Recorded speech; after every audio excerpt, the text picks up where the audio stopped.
Hello, um, welcome to VFX build number 2, Galaxy. We're gonna do Galaxy.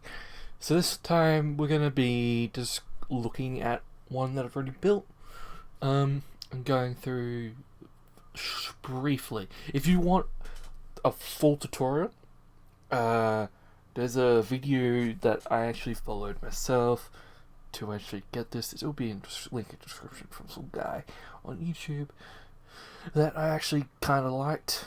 The tutorial actually worked well, and I could actually do it. So what we're going to do first is go and do layer, new, and a solid.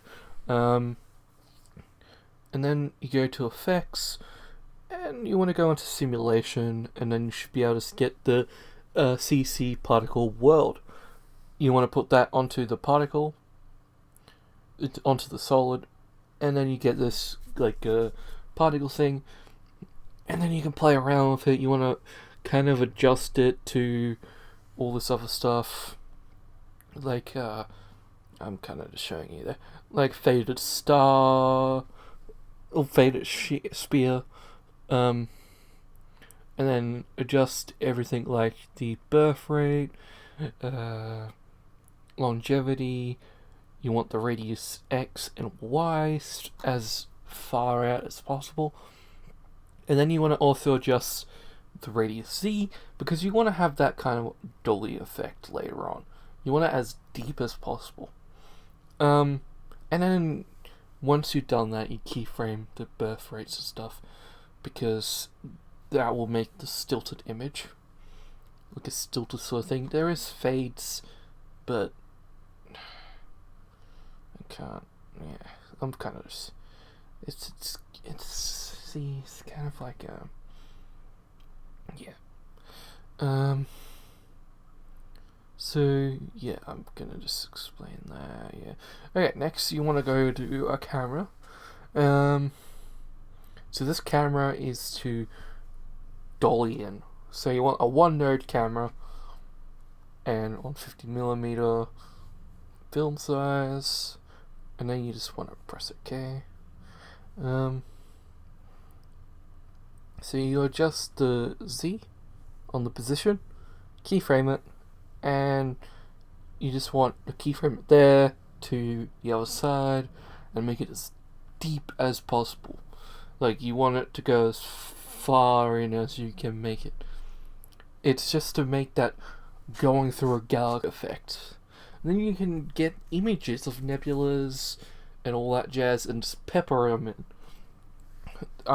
I've made this one a little bit darker, but we'll adjust that later. You want to also do color correction, so you go to curves and color correction, and you can do this. And then just make sure you can pepper them in.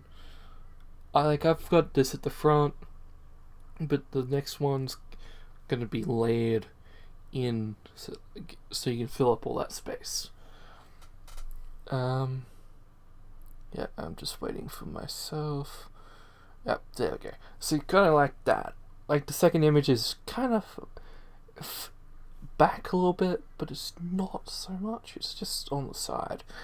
But all the rest are a little bit layered in, like that, and it makes a nice little push in. I do admit I could have put a little bit more on the side, but it was a little bit crowded already. And then you just put an adjustment layer with another curve, make it a little bit bright, everything a little bit brighter, and yeah. And it gets that little effect like that. That's how it's done. That's how it looks. Let's have a look when we export it. So you can export it on a media encoder or render queue or Premiere, or even in a Cinema 4D, but we're not going to use that. So I'm going to render it as a Premiere Pro thing. We're just going to a little bit of a forward. Yep, there we go. And then I'm also going to render it into media encoder, because I kind of fucked up when I did this. So yeah, and then we're going to have a look at the final product. So this is the final product. We're going to just keep this playing on over and over and over as I talk. So yeah, this is part 2 of VFX builds. So you have the last one, which was the lightsabers.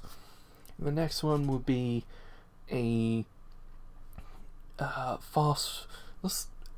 going through a time-lapsed steps instead of me talking. It's just gonna be like an actual build. I'm not gonna be talking or anything like that. Okay. So yeah, that's it. And goodbye.